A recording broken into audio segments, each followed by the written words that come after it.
লিখছেন আমাকে, রাসেল ভাই কেমন আছেন? আমি মিঠু, নওগাঁ জেলা সদরে আমার বাড়ি। আমার জীবনে ঘটে যাওয়া একটা ভয়ঙ্কর ঘটনা আজ আমি আপনাদের সাথে শেয়ার করব। ঘটনাটা মনে পড়লে আজও আমি নিস্তব্ধ হয়ে যাই। ঘটনাটা ঘটে আজ থেকে প্রায় 3 বছর আগে। আমি পাশেই আমি পেশায় একজন ঠিকাদার। আমি এক স্কুল করার দায়িত্ব পাই। আমার কাজের জায়গাটি নওগাঁ শহরের ভেতরে। জায়গাটির নাম হাপুনিয়া। কাজ শুরু করতে হবে, তাই আমার কাজের মালামাল পাহারা দেওয়ার জন্য একজন নাইট গার্ডের প্রয়োজন হয়। তো ওখানে স্থানীয় কিছু লোকজনকে জিজ্ঞেস করলে কেউ থাকতে রাজি হয় না। আমি একটু প্রবলেমে পড়ি। বাধ্য হয়ে আমি আমার একজন বন্ধুর কাছে যাই। সে আমাকে বাবলু নামে একজনের সাথে যোগাযোগ করতে বলে। একটা কথা বলা দরকার, সেটা হচ্ছে যে স্কুলটি আগে থেকেই একটা বিল্ডিং এ ছিল। আমি তার পাশে আর একটা নতুন বিল্ডিং করার কাজ পাই। তো বাবলু আগে থেকেই সেখানে পুরোক্ষণ স্কুলটির নাইট গার্ড ছিল। আমি তাই বাবলুর সাথে যোগাযোগ করি। সে বলে যে ভাই, এখানে তো কেউ কাজ করতে চায় না। আমি বাবলুর কাছে কাজ না করার কারণ জিজ্ঞেস করি। বাবলু আমাকে বলে যে এলাকাটা খুব খারাপ। আমি ওকে বলি যে কাজ যখন পেয়েছি তখন কাজ আমি কমপ্লিট করবই। বাবলু আমাকে মানা করলেই তা আমি তার কথায় গুরুত্ব দেই না এবং বাবলুকে অনেক কষ্টে রাজি করাই। বাবলু রাজি হলো, কিন্তু আমাকে বলল যে ভাই, আপনার মিস্ত্রিদের বলবেন যে এখানে যাতে গরুর মাংস না খায়, তাহলে প্রবলেম হবে, এবং রাত 12টার পর যাতে ঘর থেকে কেউ বের না হয়। আমি আবার কারণ জানতে চাইলে বাবলু আমাকে কিছুই বলে না। আমিও ব্যাপারটা অতটা সিরিয়াসলি নেই না। আমি মিস্ত্রিদের সাথে বাবলুর পরিচয় করিয়ে দিই এবং বাবলুকে মালামাল বুঝিয়ে দিই এবং আমি বাড়ি ফিরে যাই। আমি প্রায় আমার সাইটে যেতাম, এবং কিন্তু একদিন অনেক ঝামেলা থাকায় আমার বাড়ি ফেরা সম্ভব হয় না। কারণ তখন প্রায় রাত 12টা বাজে এবং আমার বাড়ি যাওয়ার মতো কোনো যানবাহন ছিল না। তাই কিছুটা বাধ্য হয়ে আমি সে রাতটা সেখানে থেকে যেতে রাজি হই। পুরাতন স্কুলটির পাশেই 2টা রুম ছিল। একটাতে মিস্ত্রিরা থাকতো আর একটা রুম আমার জন্য ছেড়ে দিল, এবং রুমের স্কুলটির বারান্দায় বাবলু থাকতো। মিস্ত্রিদের সাথে প্রয়োজনীয় কথাবার্তা শেষ করে আমি রাত প্রায় 1টার দিকে আমার রুমে ঘুমাতে যাই। ক্লান্ত থাকায় আমি খুব তাড়াতাড়ি ঘুমিয়ে পড়ি। হঠাৎ আমার দরজায় অনেক জোরে জোরে কারা যেন ধাক্কা দিতে থাকে।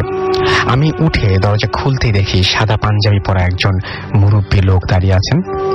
সে আমাকে জানায় যে একজন মানুষ মারা গেছে এবং তার জানাজা হবে, এবং আমি যেন সেই জানাজায় সামিল হই।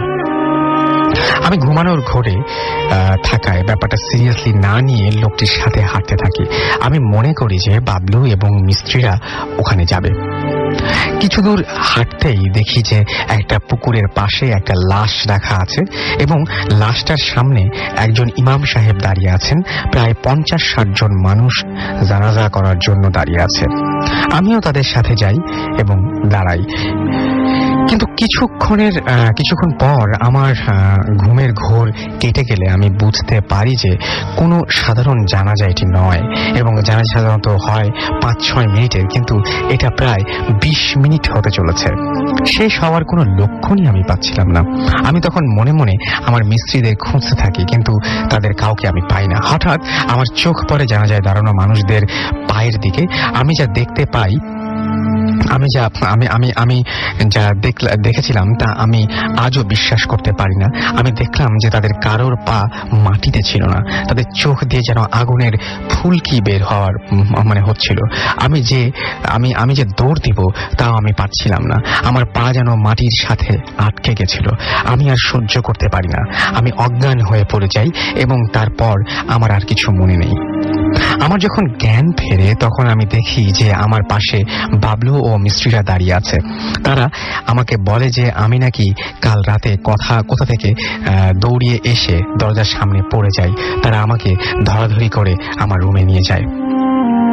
তখন বাবলু আমাকে বলে যে এখানে আগে নাকি এরকম একজন নাইট গার্ডকে ডেকে নিয়ে যায়, যে গলা টিপে মেরে ফেলে এবং তার লাশ পাওয়া যায় নদীর পাড়ে, যেখানে কাল রাতে আমি জানাজাটা দেখেছিলাম। আমার ঘটনাটা এখানেই শেষ করার আগে বললে যে এখনো ওখানে প্রতি রাতে এরকম জানাজা হয়, এবং মজার ব্যাপার হলো আমাদের মিস্ত্রিরা ওই ঘটনা এক্সপেরিয়েন্স করেছে। আমি নিজে করেছি, কিন্তু বাবলু যে কিনা মিস্ত্রিদের ঘরের সামনে ঘুমায়, কিন্তু তাকে আজ পর্যন্ত কেউ জানাজা করতে দেখেনি। যে আমার ঘটনাটা আমার কলিগের সাথে ঘটেছে, ওর ভাষাতেই বলছি।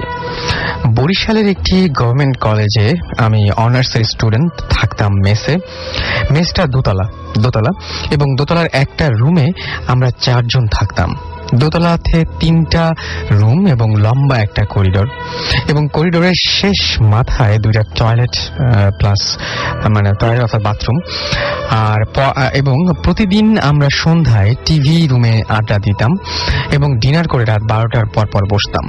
সেদিন রুমে আমি শুধু একাই ছিলাম, অন্য রুমমেটগুলো বাড়ি ছিল, এবং যথারীতি আমি পড়া শেষ করে টয়লেটে যাওয়ার জন্য বের হলাম। সব রুমে লাইট অফ, তাই করিডোরের খুব অন্ধকার মনে হলো। আমি টয়লেট শেষ করে রুমের কাছাকাছি আসতেই মনে হলো কে যেন খুব স্পিডে আমাকে পাস করে চলে গেল, বাট আমি কিছুই দেখলাম না। কোনো কিছু না ভেবে আমি রুমের লক করে দিয়ে লাইট অফ করে বেডে ঘুমিয়ে পড়লাম। হঠাৎ ঘুম ভেঙে গেল, মনে হলো আমার ঠিক সামনের বেডে এবং ডোরের পাশে কেউ শুয়ে আছে। ভাবলাম ভুল দেখছি, চোখ বন্ধ করলাম, এগেইন দেখলাম না, ভুল না, কেউ আছে। আমার রুমে তো কারো থাকার কথা না, অন্য কেউ থাকলেও আগেই বলতো। ভয় হলো, তবুও উঠলাম। আস্তে আস্তে ওই বেডের কাছে গেলাম। সত্যি চাদর মুড়ি দিয়ে কে যেন শুয়ে আছে, বড় বড় কালো চুল, অন্ধকারে স্পষ্ট বোঝা যাচ্ছে। ভয়ে থরথর করে কাঁপছি। কাঁপা হাতে আমি তার কাঁধে হাত দিলাম। সে যেন আমার দিকে ফিরল। দেখলাম এক বিভৎস অবয়ব, সাদা বড় বড় 2টা চোখ, পুরো মুখ কেমন যেন রঙের, ভয়ঙ্কর রং, আর কি ভয়ঙ্কর সেই চাহনি। আমি চিৎকার করে সেন্সলেস হয়ে পড়ে যাই। পরদিন সকালে সেন্স ফেরার পরে সবকিছু বললাম সবাইকে, এবং ওরা বলল যে চিৎকার শোনার পর ওরা রুমে গিয়ে দেখে আমার রুমের দরজা খোলা আর আমি ফ্লোরে পড়ে আছি। বাট আমার মনে আছে আমি রুম লক করেই শুতে গিয়েছিলাম। ওই ঘটনার পরে আমি মেস চেঞ্জ করি।